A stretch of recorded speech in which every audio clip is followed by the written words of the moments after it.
Yeah, we're live.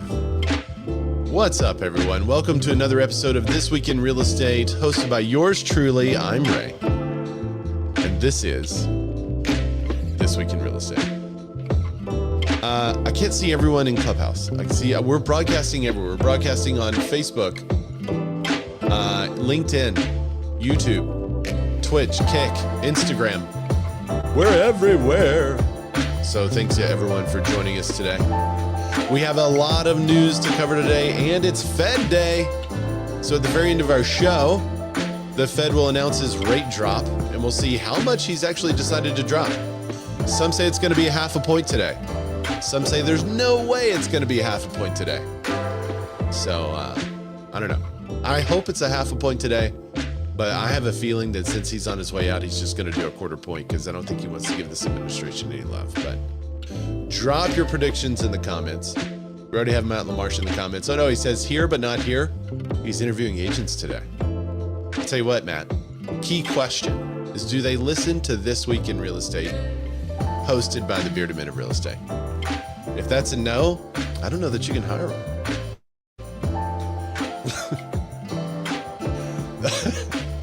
Thanks everyone for joining. Be sure to make your comments known. On YouTube, I can display it. Facebook, LinkedIn, Twitch, and Kick. If you're going to comment on Instagram, I can just give your Instagram name a shout out. And as always, we're also live on Clubhouse. So if you want to add your voice to the show, hop on there. We have one more show until our last show of the year. The prediction special. So I'm super excited about that. For those of you that have never been here before, maybe this is your first time listening, the prediction special is where we actually go back to what we said last year and we check and say, okay, did what we say would happen actually happen? Yes or no? And I usually have guests on the show during the prediction special as well. So if you're interested in being on the show and you're a listener to the show, maybe you're a podcast, I would love to get somebody that's usually like an audio only podcast listener that downloads to the show. There's thousands of you guys, believe it or not, tens of hundreds of you that listen to the show there. And I would love to get some of you guys on the show live. We're going to also have a contingent. Of course, Clubhouse is always ruckus on that day because everyone wants to show their smarts and say what they predicted. But I do go back and listen to the previous episode and note what everyone predicted. And then we look at what actually happened. So the predictions are usually rate predictions. We'll usually talk about the economy. Are we going to be a buyer or seller's market? And then we always have one like crazy, audacious prediction, a big goal. And I can already tell you that one of my predictions does not come true. Every year, I predict that the National Association of Realtors, in order to stay viable, will launch the public-facing search for consumers, in which leads go to the listing agents. And every year, I think for 4 or 5 years now, I've been wrong. So it's become less of a prediction and more of a hope, I think. So you don't want to miss that. We broadcast live at, 1 o'clock Eastern time. That's 10 o'clock California Pacific time. I can't remember what time it is over in Israel, but we're also live there. Still, I think the number 16 show in Tibet for whatever reason. It's funny. YouTube broadcasting stats are funny. Okay. And I don't know if you guys are watching live, does it get choppy every now and then? I'm watching my video feed, and my video feed is getting choppy every now and then. I don't know why it's doing that. So, Janice Fleming said, how did Matt get crowned fingered red #1? Oh, that's an emoji. Look at that. How did Matt get crowned finger red #1? Look at what it does to the emojis. It doesn't come through, Janice. Sorry. It just says what the name of finger red #1 is, which sounds terrible. Dylan Irwin's here. He says, I want to hear the prediction special. Y'all. It is kind of nice with AI. You know, used to when Dan and I did the show, Just said that looks horrible. Yes, I know. Usually when Dan was with me on the show, he was responsible for going back and making notes. And Dan has been replaced by AI in that job. So now AI goes back and highlights everyone's predictions using the transcript of the show and makes it really nice and neat. So that's kind of nice. Dylan said just a hair on LinkedIn, but it's tolerable. So that, yeah, I don't know what's causing that. Well, I do know what's causing that. It's something with the connection, but it happened ever since now I'm dual broadcasting. So I'm broadcasting with the regular 16 by 9 inch widescreen view. And over on Instagram, I have now a special 9 by 16 vertical view. And ever since they switched to that, it has been a little bit choppy. So I'm sure it'll get better in time. Okay. Well, are we ready to jump into this stuff? Because we do have a lot to cover. And then at the very end of the show, the Fed will be announcing. I haven't said this in a while. I should. If you're watching the replay on YouTube, you can always go down into the show notes. And we have a link to all the articles and all the sources are there. But we also have timestamps that show you when we cover what. And you could click on that timestamp and zoom right to the article that you're most interested in. I believe we also put those show notes on the podcast, which I know you can't click, but at least you can kind of see where that time is and then just scroll your finger and find your favorite article. So if you are here from in the future and you just want the AI, the Fed stuff, I want to say AI. If you just want the Fed stuff, just click at the bottom there. It's going to be towards the end of the show. I can tell you that. Okay. Well, let's dive in because we got some big news. Zillow, Compass, they're back at it. Zillow, Compass making final push ahead of hearing decision. What I thought was most interesting, I mean, this is a article that does a really great job summarizing everything that we've covered so far. So the article's over there on Inman. If I can get back to sorry, I have way too many tabs open as you. But I thought they did a really good job going through and saying, okay, here's where everyone stands. Here's what the arguments are. So 2 weeks after going head to head in a 4-day evidentiary hearing is just what evidence comes in, what evidence doesn't come in. Zillow's private listing policy, the court has given Zillow and Compass one more chance to make their case through a set of post-hearing filings. The documents filed at the end of last week summarize each party's argument. So this is what I really like, because this is after the evidence has been in. This is what they're all staking their claim on. Zillow's post-hearing filing argued against Compass's antitrust claim, saying that the portal giant is within its rights to create and enforce a listing ban per the Federal Trade Commission's guidelines that say a company has the general right to decline to do business with another company as long as it doesn't harm competition. That's the key phrase there, as long as it doesn't harm competition. And I think given everything that we have here, wouldn't Zillow be hard pressed to show that it's not harming competition? I just feel like if everyone's reading what I'm reading. Brian Hershey, what's up? Brian Hershey over on Instagram says, I'm here. Let's go. You can start over. I missed some. Can you start over? I missed some. No, I can't start over, sir. But I appreciate you being here. And Brian sent me a photo. Maybe I'll show it at the end of the show. Brian sent me a photo of us. Was that 25 years ago? 20 years ago? Crazy. I think weren't we at Chick-fil-A or something? It was a chicken. There was a chicken in it. I can't remember where we were. Yeah, it was a long time ago. All right.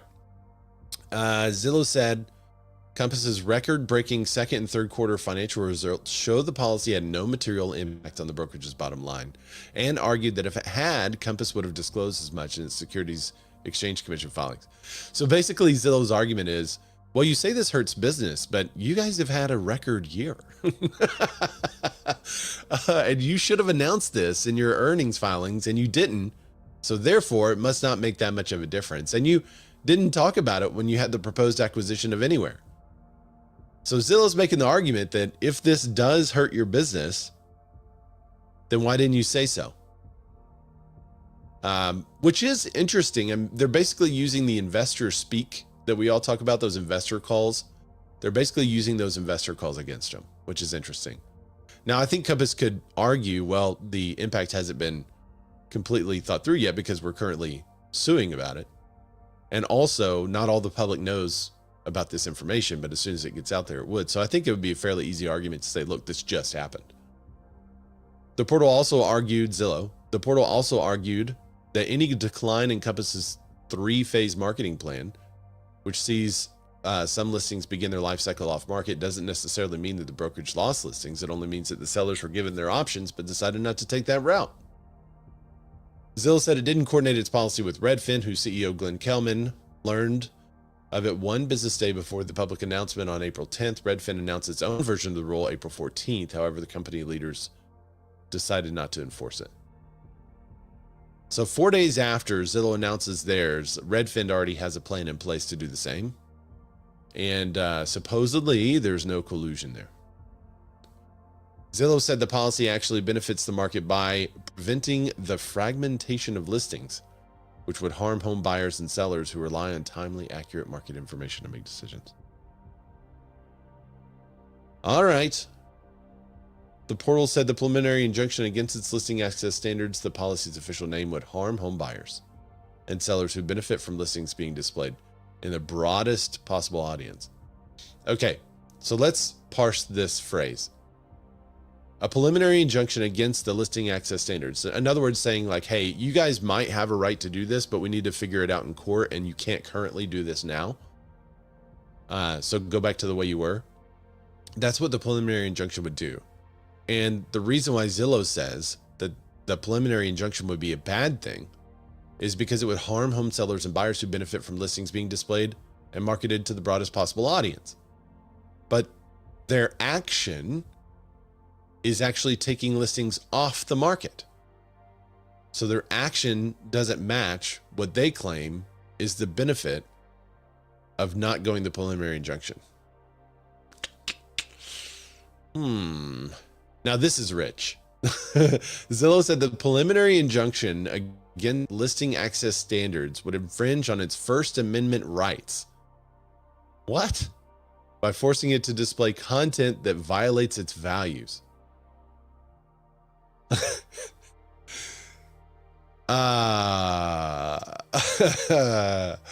That feels like a stretch. O'Brien Hershey says it was Featherfest in Springdale, Arkansas. 2001. Featherfest. I can't believe I went to Featherfest. Sorry. Distraction. I got ADHD. Compass's injunction would curtail Zillow's right to curate the advertisements listings that its platform carries in violation of the First Amendment. The filing read, the harm is irreversible. All right, so that's Zillow's rebuttal. Why didn't they talk about Compass's case first? You would think like this is what Compass is the one suing Zillow. I don't know. Compass post-hearing filings focus on the harm Zillow's rule allegedly caused brokerages in the 3-phase marketing plan, which had previously experienced major growth and adoption. The brokerage said Zillow holds monopolistic market power in online home search and created the policy to eliminate competition based on unique inventory. Compass said a drop in adoption of its 3-phase marketing plan proves the existence of anti-competitive harm. The 3-phase plan reached 39% adoption by April 2025. However, the plan declined after Zillow's April 10th announcement, dropping to 22%, so a 3% decline. Although Zillow says its rules enforce evenly, Compass claims Zillow had specifically targeted the brokerage. The filing presents a non-compliance notice data showing that Compass listing agents have received the lion's share of notices. Oh, man. So I really, every week, I have it go automatically on something that blocks all calls on my phone. And then it doesn't block it. So I have no idea why it does that. There. Let's see. Dylan Irwin says, there's big money involved in home sale transactions. Big tech has the advantage. The world real estate is changing. Amazon versus local realtors is an example. Monopoly. Yeah. I mean, I see what you're saying. I don't know that big tech has the advantage in real life. I think the market presumes big tech has the advantage. I think the market sees big tech as the winner through all of this. But I think that the local realtor has the actual advantage And the this sounds lame, but the tech-enabled agent, that's the phrase they were using like 4 or 5 years ago. The AI-enabled agent, they're going to be the ones that really benefit. So any tech or platform that chases after the home buyer or seller is a hard knock life, because you could catch one real estate agent. Like, we do over 100 transactions a year. So any platform that catches me, it's an automatic 100 transactions a year coming your way. However, you could also try to chase after 100 different transactions, buyers or sellers in this area, and you might catch them, but next year you have to do the same exact thing, because those home buyers and sellers that bought last year aren't going to buy this next year. However, as a real estate agent, I'll still do 100 to 150 transactions the next year. So I think it's easier for big tech to target real estate agents and give them tools that make their clients' lives easier and their lives easier, which is one of the ways Real Broker has a foot in the industry, is because they're trying to give tools that make real estate agents' lives easier in serving their clients. So any technology company that's doing that, I think they have the advantage. But a big tech company that's after the consumer, who's buying a house one time every 13 years, that's tough. Okay, the brokerage, this is Compass. They argue that Zillow's policy restricts home seller choice and listing agents' ability to market a home as their seller wishes, which obviously it does. Compass also argues the rule discourages other brokers from creating innovative marketing solutions. Compass's filing further pushes back on Zillow's refusal to deal argument, saying that the portal's rule puts limitations on its consumers and not its fellow competitors. The brokerage said it believed it has thoroughly established the need for a preliminary injunction, as the listing access standards have caused Compass to lose its first mover advantage, diminishing goodwill and reputation. Finally, quote, finally, the public interest would best be served by the injunction. When evaluating this factor, the court must ensure that the public interest would not be disserved by the injunction. In antitrust cases, protecting the public from potential antitrust violation cut strongly in favor of the injunction. That's what the filing said. And then they have copies of the filing, so you guys can read those filings. One of my questions about these filings, where'd you go? Someone raised your hand and then left. Was that you, Cindy? I don't know that I'm seeing everyone over there. What's up, Meryl? I think an interesting question about this is some of the evidence that we were starting to hear was pretty terrible for Zillow. So I'm shocked that they're letting this go to court and not settling and just saying, all right, forget it. Because I think this is not going to be good for Zillow. I think in the long run, Compass is going to come out ahead, because they look like they're championing it for consumers, and they look like they're championing it for real estate agents, especially in the news that we covered last week, when Compass's CEO, Robert Refkin, announced on, I guess it was Facebook, he said that they rejected the deal that Zillow offered them. And that deal was like $1.6 billion a year, like little, hey, let us uplift your revenue if you'll just put all your listings on our website. And I feel like that cuts strongly in favor of this being a settlement in the future and not all this evidence coming out. But maybe Compass has just refused to settle, and they're saying, no, let's just go all the way. But I think that proved that it's not possible in that scenario for Compass to be anti-agent when they could have just taken the money and kind of gone against the agent and caved to Zillow. So then agents wouldn't have a choice but to do what Zillow says. So I don't know. We shall see. We shall see. But the public perception is now actually something that Zillow is trying to deal with firsthand, because this isn't a good look for them. So they have come out and said, like, hey, I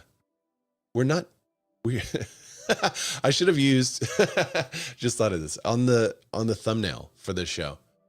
I should have used the Jedi Obi-Wan Kenobi saying, "We are not the droids you're looking for." I should have used it with Zillow saying, recent litigation misrepresents us. That would be recent litigation misrepresents us. Yeah, that's that's what Zillow is trying to say with a Jedi mind trick. In an email and video message sent to preferred agents on Thursday, the company's head of Zillow Preferred answered FAQs and reassured agents that legal experts review all programs. So this is coming from a pretty big blast of people saying like, hey, am I going to get sued because of what Zillow's doing and the deal that we have with Zillow Lending and the deal that we have with the other Zillow products and how I'm referring these Zillow products to my clients? Am I going to get sued for that? And I think Zillow had to come out and say, no. Well, all of our attorneys have been reviewing this stuff and you should be okay. But the non-disclosure, the fact that Zillow has referral deals out there and are not disclosing the referral deals, or not, it's not obvious. Maybe it is in some kind of terms of service tucked away somewhere.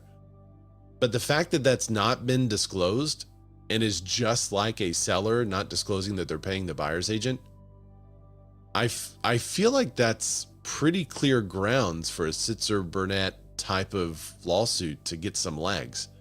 But Zillow claims that they have everyone, they have legal department, and the legal department says, nah.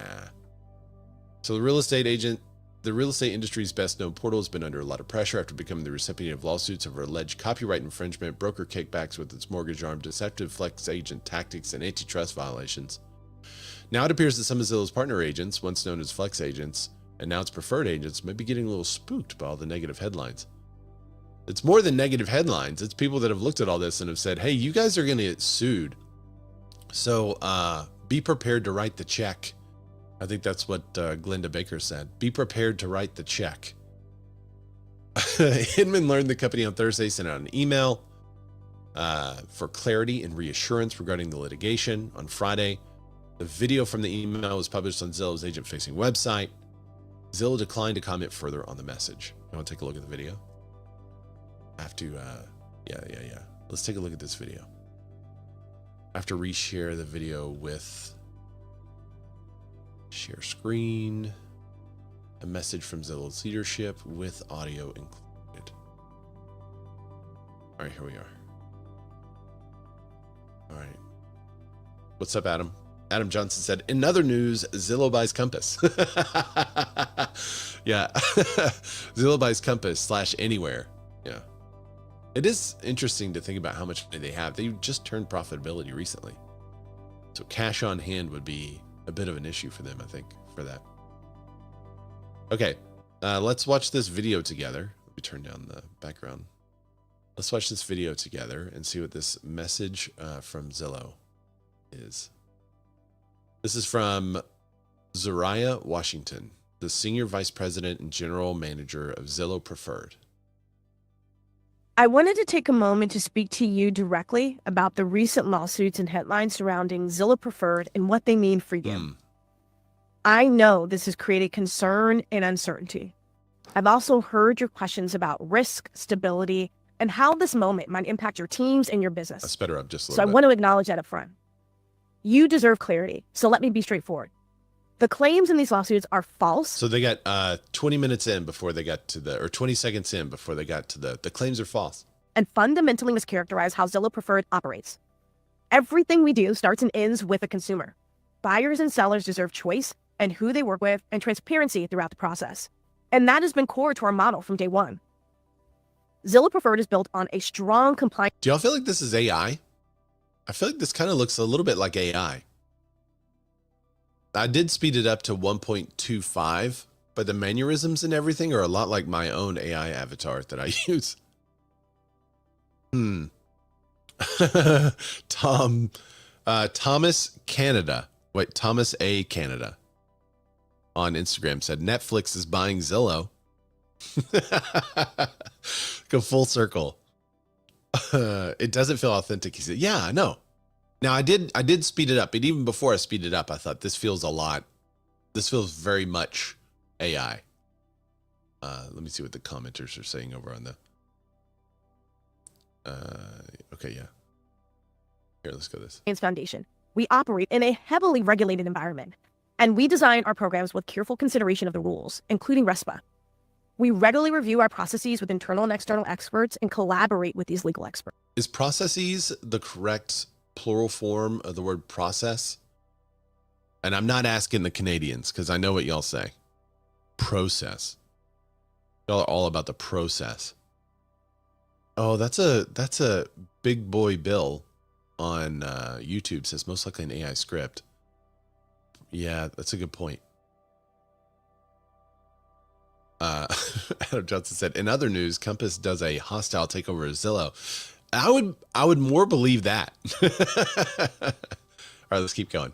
We're a minute in. And importantly, consumers maintain full lender choice, which is a critical component of RESPA compliance. So they're saying that consumers maintain full lender choice. However, what some of the people have said is coming out are, and this is allegedly are pamphlets and like speaking engagements and things like that, where Zillow specifically said, if you want more referrals from Zillow as a flex partner, as an agent working with Zillow, then you will have a score that says, here's how much you've been referring our ancillary businesses. And based on that score, you'll get more or less referrals. So yes, consumers have a choice, but the agent is also pushed to push.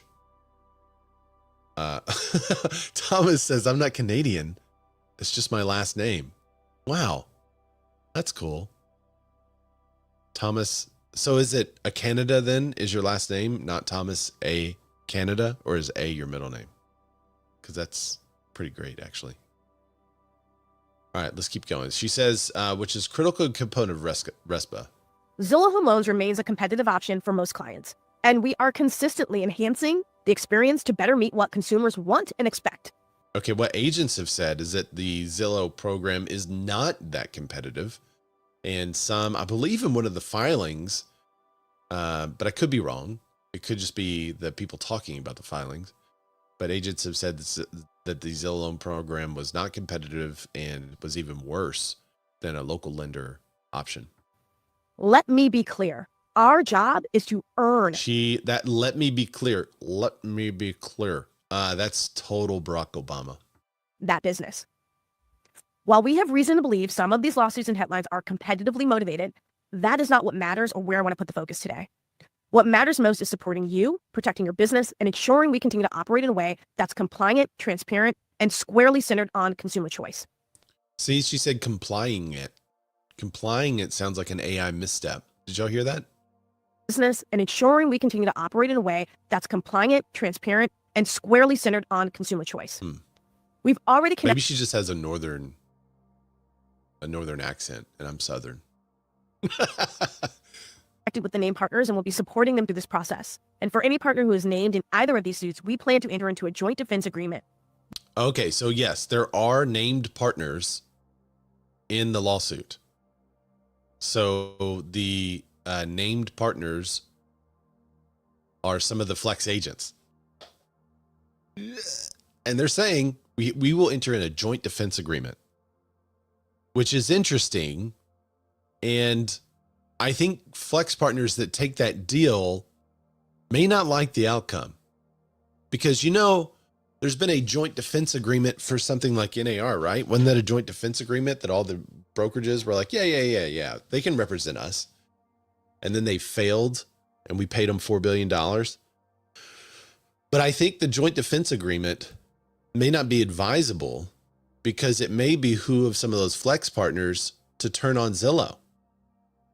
But by getting a joint defense agreement, it guarantees that those flex partners won't or can't turn on Zillow, because then there'd be a conflict of interest with the attorney. So I encourage all of the flex partners out there. Let me make this big screen because I want you to see it. I encourage all the flex partners out there that are being named in these lawsuits and offered the joint defense agreement to talk to an attorney about the joint defense agreement, because what you might find in the joint defense agreement is that you can't turn on Zillow if you need to save your own butt. because that would be a conflict of interest, and that attorney could no longer represent you. But it might be in your best interest as a flex partner to turn on Zillow and to say, no, this is what they told us. This is what they told us to do. And if you are in a joint defense agreement, I guarantee it says in there that you can't turn on them. So I strongly encourage any flex partners that are out there, consult an attorney before you agree to the joint defense agreement. Because if you agree to that, there's a chance that it may not be good for your actual defense. It may be better for your actual defense to stand alone and say, no, this is what we were told to do. Here's the documentation. Here's the proof. Here's everything we have. But then you could also be culpable. So it's a tough decision. Do you take $1 billion company's defense and a claim that, yeah, we'll protect you? What if they settle? That means you settle too. And what if you won't have the money to write that check? But it's a joint defense agreement, man. So consult an attorney before you take their joint defense agreement. All right, we'll keep going.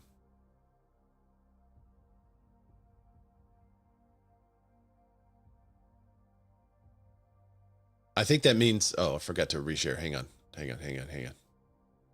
don't know if y'all can hear that. I'll put it up. All right. Let me back up a little bit. Today, what matters most is supporting you, protecting your business, and ensuring we continue to operate in a way that's compliant, transparent, and squarely centered on consumer choice. We've already connected with the named partners and will be supporting them through this process. And for any partner who is named in either of these suits, we plan to enter into a joint defense agreement. Mm-hmm. We will vigorously defend against these claims. That also means that there's like no turning back, right? There's no settlement there if they say we're going to vigorously defend against it. Then isn't that what y'all read? I'm not an attorney, but that's what I read.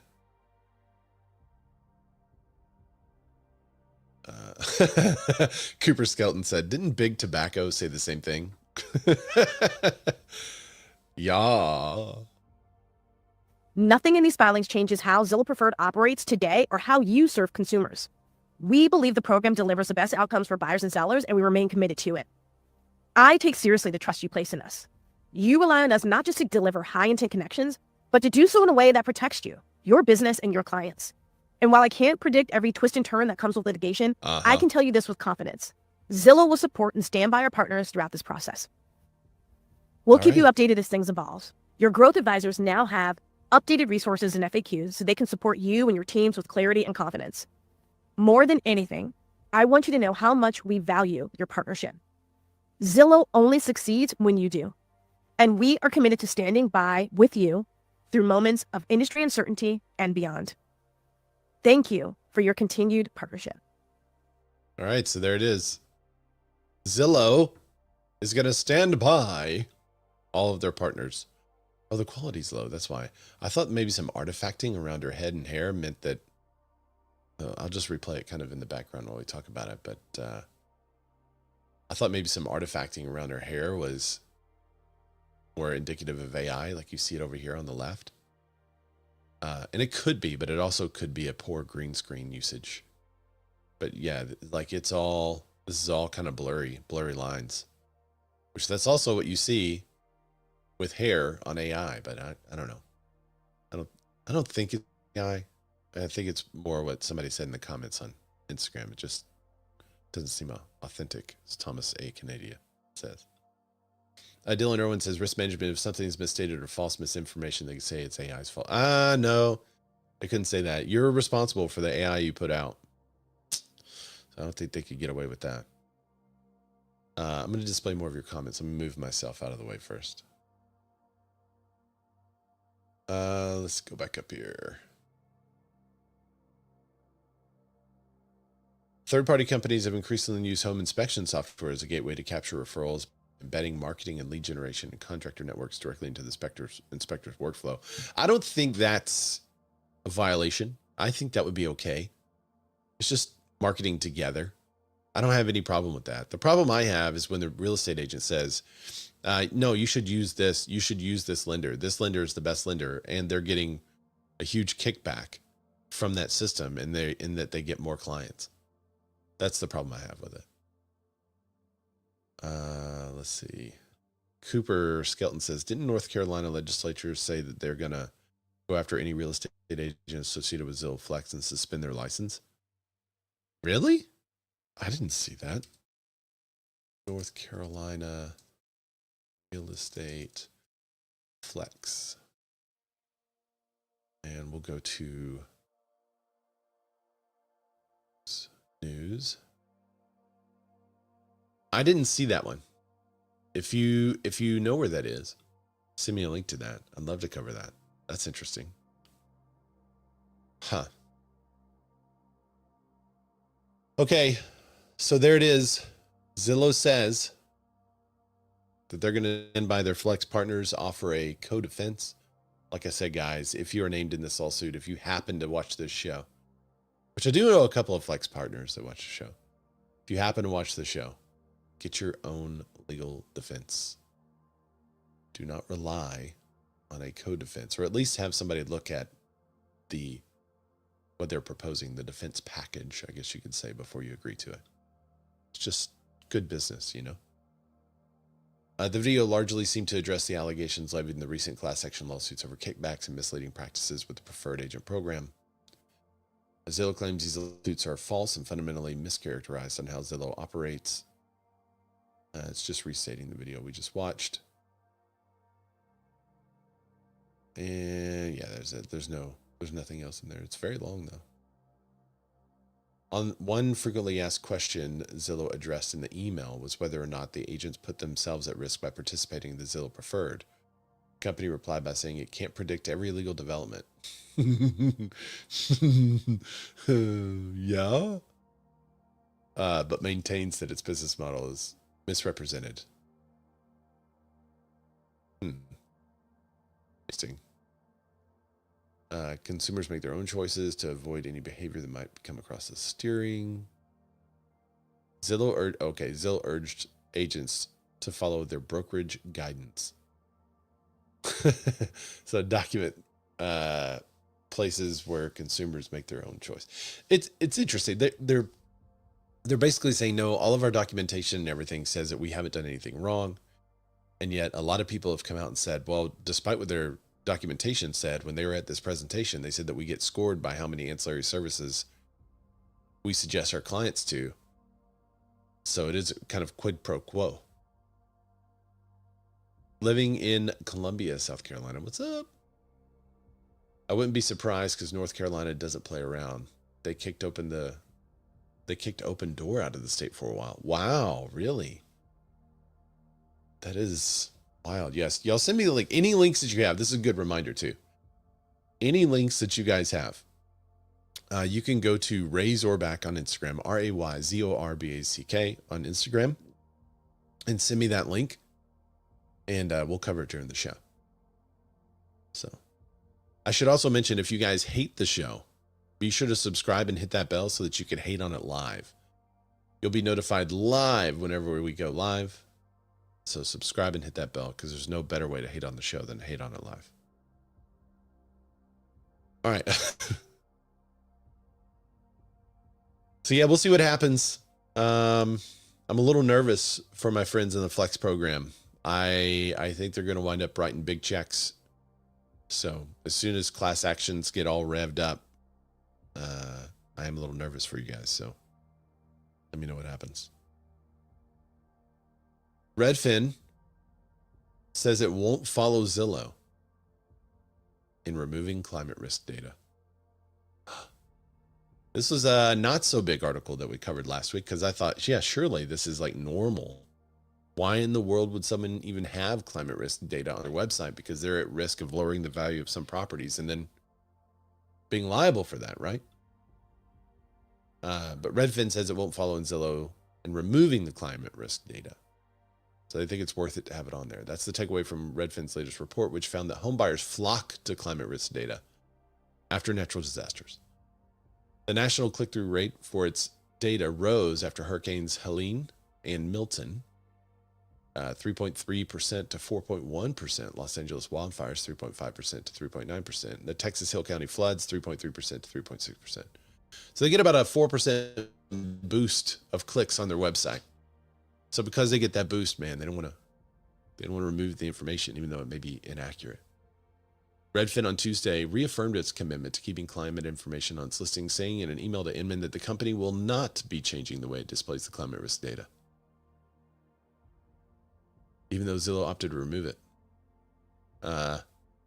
Humans often have short memories when it comes to natural disasters, Redfin chief economist Daryl Fairweather said in a written statement.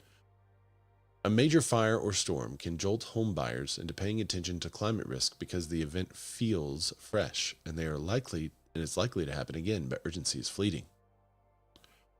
Yeah, you know, those 500-year floods are likely to happen again in 500 years. You know, we used to use historic data. For those of you confused on exactly what's happening here, we used to use historic data to predict future events. And so we used to say, well, this is a 500-year floodplain, so there's not going to be another flood here for 500 years on average because there's been, you know, one in the last 5 years. Or this is a 100-year floodplain. You know, there have been 2 recorded floods in the last 200 years. So we used to use that historic data. Now, what insurance companies are using is predictive data based on climate change. So now you may not be in a floodplain, but you know, if the oceans are rising on that side, then you will be in a floodplain eventually. And because of that, your insurance rates could change. And also just the risk, the climate risk of your property is increased. And people wonder why insurance premiums have gone up, right? And there was an article that we covered 2 or 3 years ago that said that insurance companies could start to use that data in their analysis of properties. And homeowners insurance has gone through the roof ever since. So have the profits of the insurance companies. But the government was like, no, we want to use this climate data. But why don't more people like see these? Connect the dots, y'all. Connect the dots. Climate change has nothing to do with global warming, global cooling. You remember the 70s, it was the ice age that was coming. And then it was global warming. And then, you know, what year did Al Gore say the world would be? What year did Al Gore, he invented the internet, by the way, say the earth would be destroyed? Let's see. I want to say there used to be a countdown. There used to be a countdown on Rush Limbaugh's website. I remember the countdown. That was great. And nothing happened when it got there. Oh, we had 10 years left. That's what it was. We had 10 years left, and that was in, when was that? This is great. This is hilarious.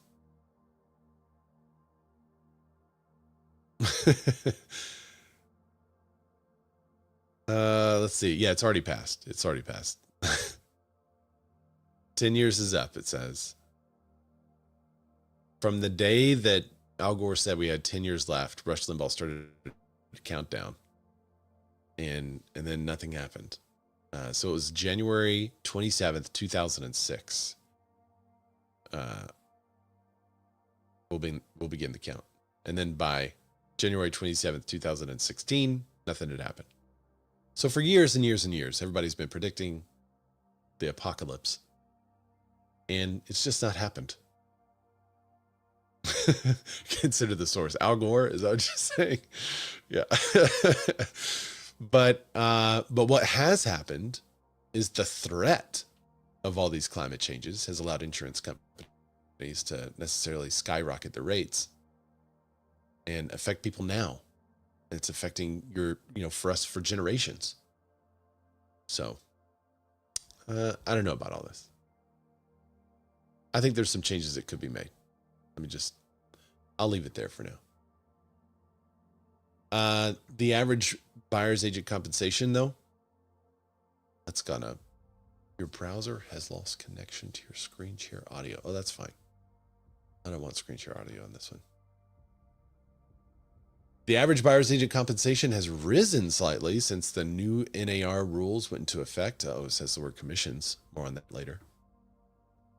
Oh, hang on. Let me go back to that. I got a good comment here. I just remember in middle school, my teacher said that Tampa would be the new Everglades by the time I would be 40. I'm 44 now. Well, is it the new Everglades?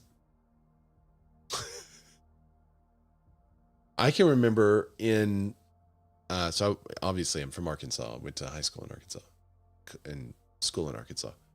I can remember learning about the walking catfish in Florida. Science. I assume it's not the Everglades. All right. Average buyer agent compensation has risen slightly since the new NAR rules went into effect. What? How could this be? I thought the new rules were supposed to decrease the amount buyers and sellers pay real estate agents in a transaction.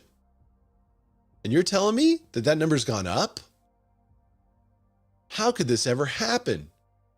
Do you mean that there's actually more value provided than what the seller was previously covering? The average U.S. buyer's agent commission was 2.42% for homes sold in the third quarter.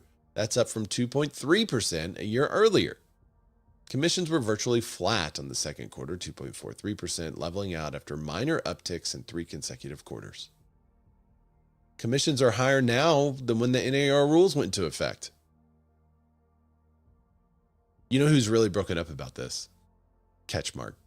The attorneys are really broken up about this, actually, because they feel bad because they made so much money on the deal, and now consumers are just left to pay more.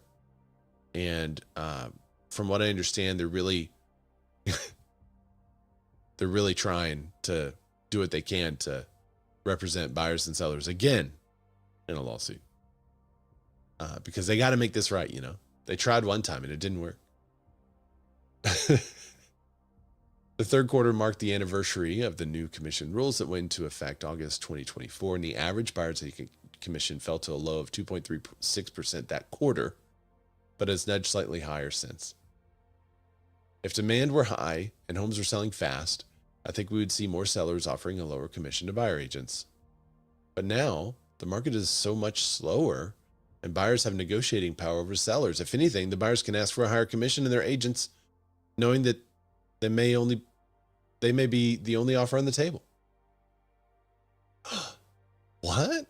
Are you saying commission fluctuates because the market? So it depends on it's not market independent. It's dependent upon the market? No. So there's the charts. Buyer's agent compensation is interesting. Around 1 million is 2.2. And then around less than 500K is 2.5. There's other articles on this too. Inman has an article on it. It's basically saying the same thing because they're all using the report. And then Broke Agent Media, same report. Slightly different chart. Slower market equals buyer, stronger buyer leverage. That's what it's saying there. All right, speaking of Florida, I thought this article was interesting. Florida firm granted a $24,000 after buyer breaks broker agreement. So broker owner Jeff Lichtenstein said that he hopes the outcome of the arbitration serves as a benchmark for future cases that realtors are rightfully paid for the work they put in. Since the National Association of Realtors settled the landmark commission lawsuit in 2024, and new industry practices went into effect, there's been a lot of talk about buyer broker agreements. If memory serves me correct, I used to use Florida as an example of a state that doesn't use buyer broker agreements. It's like buyer beware. So the buyer broker agreements are fairly new in Florida, right? Because now what they're seeing is what we've always seen, that when you have an agreement with the buyer and they're supposed to pay you, then they pay you. It's been like that for 20 something years in Arkansas. Echo Fine Properties broker owner Jeff Lichtenstein learned firsthand what happens when the situation was found out in late 2024 from a mortgage broker that a buyer who had signed an exclusive agreement with Ecofine Properties was purchasing a property from a different firm. After unsuccessfully attempting to get in contact with the buyer, Liechtenstein firm filed for arbitration after the buyer's home purchase had closed. For the brokerage community, if a buyer-brokerage agreement is written up and executed properly, and that buyer purchases, it means we get compensated for the work we've done. That's reassuring on our end and a sign of relief, for most every profession gets paid for their job with health and a 401k benefits. Our pay structure is by choice. We get out of it what we put into it, but getting compensated is something we expect at the end of a deal. So how the arbitration went down, I thought this was pretty interesting. Liechtenstein told Inman in an email that the arbitration process took a long time, but seems to have paid off for the firm. Once the firm learned that their buyer presented a written offer on a property with competing agent, they notified the buyer in writing that they had violated their buyer-broker agreement. The very next day, Ecofine Properties received an amended buyer-broker agreement that replaced the name of the original buyer with their mother's name. Oh. Then 3 weeks after that, another amendment replaced the buyer's mother's name with the original buyer's name again. Liechtenstein said a variety of reasons were given for the name changes, from spiritual ones to the claim that the buyer was only the lender on the home. The arbitrator determined that the buyer-broker agreement was unambiguous and clear, that the buyer read and understood the contract before signing it. The arbiter found that the buyer's argument that the 180-day contract period established the buyer-broker agreement was excessive was not persuasive. So they had a 180-day contract with them. Likewise, the buyer's argument that their Ecofine Properties agent provided little to no value was found unpersuasive by the arbiter, given that the agent educated the buyer on the market and the home values in the area and brought the buyer into new homes with their family. Ultimately, the arbiter determined that by entering into the purchase agreement with their Ecofine Properties agent and refusing to pay them a commission for that agent's services stipulated in the contract, the buyer violated the buyer-broker agreement. Yeah, I mean, this is what we have here. We have two agreements, actually. One is exclusive, one is non-exclusive. And a lot of people think it's better to enter into a non-exclusive agreement in Arkansas, and they'll say, like, no, I don't want to be exclusive. Make it non-exclusive. But we try to explain to them, like, a non-exclusive agreement doesn't mean that you don't have to pay me if you buy a house. It means that you do have to pay me and anyone else that you were entered into a non-exclusive agreement. So non-exclusive agreements for us, we get paid on. So if you sign a non-exclusive agreement with me and then just up and ditch, after I've educated you on the market, I've taken you through a buyer's consult, I've done everything I can to help you find a home, and you just ditch me and buy it with someone else, I get paid, yo. That non-exclusive agreement means that anyone you've signed a non-exclusive agreement with can invoice you for payment. Now, an exclusive agreement in Arkansas means that no one else can invoice you.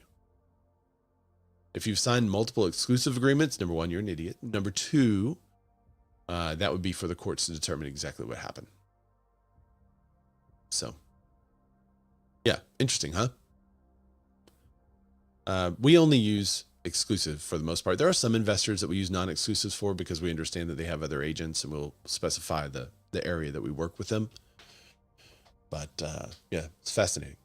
I love contract stuff.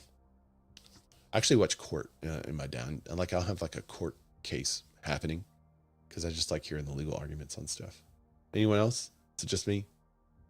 Especially when, oh man, Johnny and Amber were going at it. I thought that stuff was fascinating. So, all right. You want to know how much NAR people are getting paid? You don't want to know. Let me just tell you, you don't want to know. Drop in the comments now. How much do you think Nakia Wright's getting paid?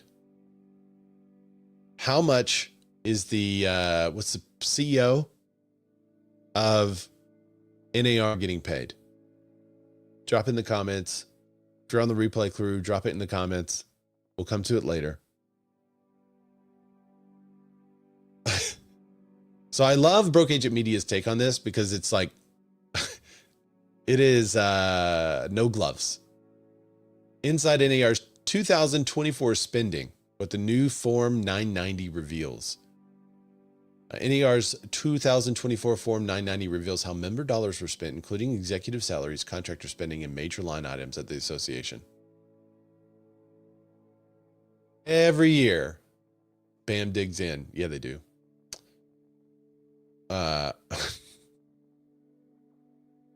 And after a year, defined by promises of transparency, lingering lawsuits, and public scrutiny over spending habits, this year's filing carries even more weight. The New York Times published an expose on NAR's culture of excess, six-figure, quote, volunteer stipends. This year, before the 2024 Form 990 hit ProPublica, where it's normally accessed, NAR proactively shared the filing with media requested it, including BAM. It's a small and perhaps meaningful signal that the association has repeatedly promised a new era of transparency. But today, all right, they're promising member transparency, but are they going to tell us how many members left? Because remember that they stopped counting membership. Are you ready? Nakia Wright, CEO. She received $2.5 million in reportable compensation and another $57,000 in other compensation. Mark Birchbach, SVP of Strategic Business Innovation, 1.2, we'll say 1.3 million, plus 57,000 in other. Shannon McGann, Chief Advocacy Officer, 1.2 million. Katie Johnson, General Counsel and Chief Member Experience Officer, 900,000. Lawrence Yoon, 845,000. All of them have the 57,000 of other. John Pierpoint, Chief Financial Officer, 815,000. Suzanne Bua, Chief Marketing and Communications Officer, 624,000. Mark Gold, 500,000. SVP of Member Development. Beth Brittingham, SVP of Leadership Resources, 408,000. Kevin Sears, NAR President, 357,000. That is interesting. He doesn't have any additional compensation, but that is interesting that the president of NAR is one of the lower paid people. Kevin Brown, first vice president, we're still paying him 228. Gregory Krabak, NAR Treasury, 218. Shannon White, Chief HR, 82,000. Tracy Casper, NAR President through 1/8/2024, 42,000. How long was Tracy? How long was she president? She was barely president, right? Here are some consultations. The contractors, right? Havas Media Group, $42 million. Brunswick Group, Public Relations, $15 million. Uncommon Creative Studio, $8 million. Freeman Event Management Services, $7 million. Cooley LLP Legal Counsel, $6 million. Maybe you should have spent a little more on legal counsel to avoid $4 billion expense, right?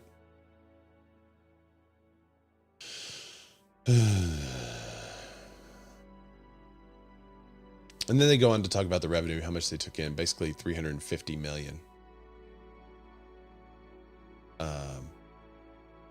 That's a wild number to me. I heard somebody raise their hand. Did somebody raise their hand? No. Okay. Ugh. I should change jobs. I should go into politics for sure. SVP, Strategic Business Innovation and Tech, is just 1.3 million. I feel like Chief Advocacy Officer is probably the easiest of the jobs. 1.2 million. I could be an advocate for realtors. I am an advocate for realtors. I do it for free. Vince Klingdicht. What's up, man? I like mispronouncing your name. He says 2.6 million. You're close. You're close. You're real close. So, yeah. There you are, guys. But NAR says, let's talk about compensation, not commission. So they're also word policing you a little bit here. We need to rethink how the term commission undercuts professional image. You know, the highest paid people in the world are salespeople that make commission. I don't know how it undercuts us, but this article says it does. So you guys change your words, use the word compensation. You don't want to get written up for hate speech. Bam says RealScout announces a new AI search for pros. My only question on this, it basically uses a natural language model to parse out what someone is searching for. I commonly have to take out words for my clients when I'm searching for them, because if I put too much in there, it doesn't find what they're looking for. It just says like there's nothing on the market because of all the stipulations that I put in there, and the MLS does not carry all those stipulations. So all those pieces of criteria. So I guess my question is, how does this, I'm assuming this does a way better job of that, and how? Because it would have to be able to look at the MLS, search convert your text and MLS filters. That's nice, but I can't even use all the MLS filters on the MLS because agents don't put the information in. You try to search by school information in our area, nah. There's so many agents that don't put in school information. So, all right, let's cover the economy and then we'll get to the Fed announcement. Delistings jumped 37.9% as buyers and sellers split on market realty. Excuse me, market reality. Sorry, I was in the process of sneezing as I was trying to read. Delistings jumped 37.9% as buyers and sellers split on market reality. Who are you trying to kid? That was an AI glitch, and this is all just an AI podcast now, or a northern accent. I don't know which one. You're not allowed to say reality. It wants to change it to.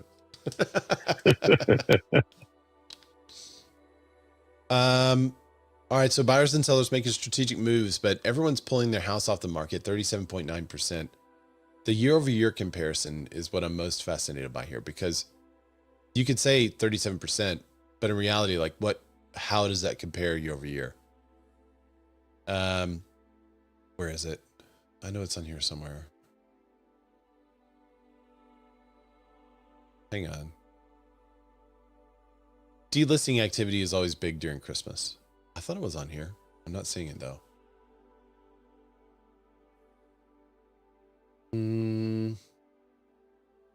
Wait a minute. Okay, there it is. 12.6% year over year. Active listings are up 12.6% year over year. So yeah, housing data shows delistings are up 37.9% year over year. Year over year, it's up 40%, but active listings are up 12.6% year over year. So there's still more listings than there were last year, even though the delistings have increased. Isn't that interesting? So we obviously had or have more inventory still than we did last year. Prices softened but remain historically high. The national median price is now $415,000. That's down 0.4% year over year. 2.2% month over month. Price per square foot's down 1% year over year. Median prices are 36.1% higher than November 2019. Price per square foot is 48.4% higher than 2019. So the market still had huge gains, and for the most part, they're keeping those gains. There's other news articles that say the same thing on Redfin. Inventory growth loses steam after would-be sellers react to lackluster homebuying demand and Christmas. Holidays. Locked in. This article is from realtor.com. Locked in homeowners face a steep increase in housing costs if they move. This goes into everything that we've already covered, but roughly, rates and things like that. Typical mortgage holder pays roughly $1,300 in principal and interest a month. To buy in today's market, it would require nearly $1,000 more per month, or 73.2% increase in mortgage payments. This translates to 13.7% increase. So what I would like to know, because this stat doesn't really do anything for me. What I would like to know is what they were paying last year or 2 years ago, and how at that time, what it was compared to, because you have in this mix people that have been in their house for 30 years and people that have been in their house for 10 years and people that have been in their house since they have 2% interest rates 3 years ago. So yeah, you're going to be paying more, but it's $1,000 more, 73.2% more if you bought with today's mortgage payment. But at least the mortgages, they're not going up. They're going down. Mortgage rates began rising in 2022. From 2022 through the most recent data in August 2025, only 22.1% of outstanding mortgages were originated, underscoring how sharply activity slowed once rates climbed. Okay, it's kind of a nothing burger article in my opinion. Refinance demand for FHA loans jumps 24% as homebuyers seek some savings they can. I always wonder during this time of year if people are refinancing their house, pulling all money out for Christmas. That happened last year too. And it happened a couple of years ago as we were headed into winter months for the summer, like people getting ready for pools. And there was a big article about how people are pulling money out of their house to put a pool in. I think that was during the COVID years. So typical applications to refinance a home rose 14%. Applications to purchase a home dropped 2%, which is still 19% higher than the same week a year ago. Don't forget that part. We're still 19% higher than the same week a year ago. You could have just put that as the article heading, but of course they don't want to do that. Starter homes climbed 5%, but prices stay in check as inventory hits 9-year high. So starter home sales rise 4.9% in October, outpacing other tiers. What are the reasons why these starter homes have such high supply is because a lot of people at the top of the market are still trying to get those aspirational sales prices. And people at the bottom of the market, even if they are trying to get an aspirational sale price, as a percentage, it's not as high. So they're still able to make a deal. But the bottom percent of the bottom, probably 60% of housing is moving way faster than the top 30%. So that makes sense. Also, more homes are being built in that price range. Construction labor market is stable. This is a week after the article that we talked about how bad the construction labor market was. You remember that? You remember that last week? Well, no, it's stable. Maybe it's stable, but bad. Construction job openings rate declined 2.5% in October, lower than the 2.9% estimated rate estimated a year ago. Layoff rate in construction declined 1.8% in October. The quits rate edged lower to 1.4%. So fairly stable situation there. The number of jobs for the overall economy was unchanged. The October reading was relatively unchanged. All right, investor activity is also muted. A lot of people sitting on the sidelines. Purchases were up 1% as market share is holding steady. This is the investor share year-over-year growth of investor purchases. As you can see, they had huge declines when the prices skyrocketed during COVID. They also had huge increase during the first bit of COVID before the prices ran up. So investor purchases of 17% of all homes were slightly up from a year ago.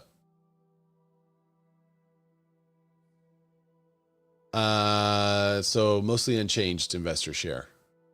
National investor market share is at 17%.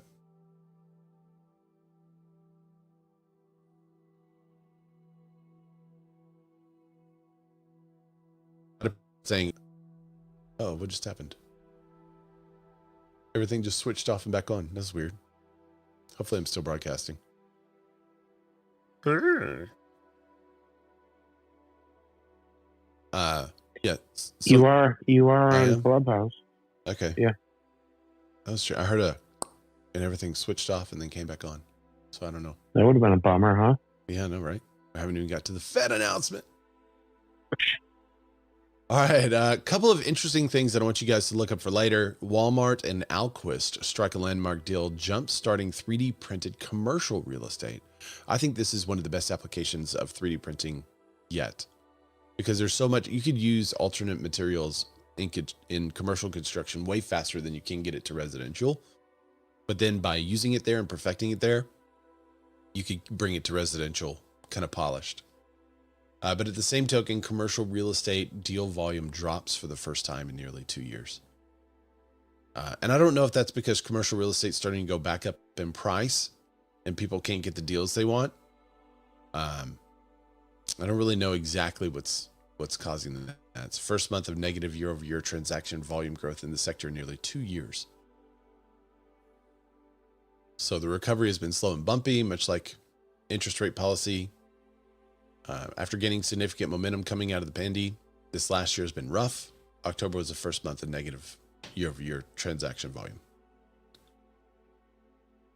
Okay, let's see what the Fed said.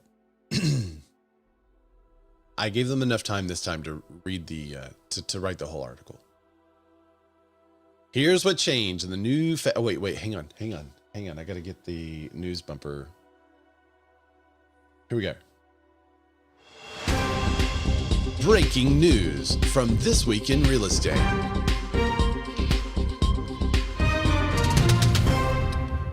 All right, here's what changed with the new Fed statement. This comparison of Wednesday's Federal Open Market Committee statement was one issued after the Fed's previously policy-making decision in October. Wait, hang on. Is that the actual, what? It's a compare. Oh, I see. It's the changes. Text appearing in the first statement. So basically, they're just talking about how they changed. In support of its goals, in line with the shift in balance of risk, the committee decided to lower the target range for the federal funds by 1/4 point to 3.5 to 3 3/4. In considering the extent and timing of the additional adjustments to the target range for the federal funds rate, the committee will carefully assess incoming data. It always says that.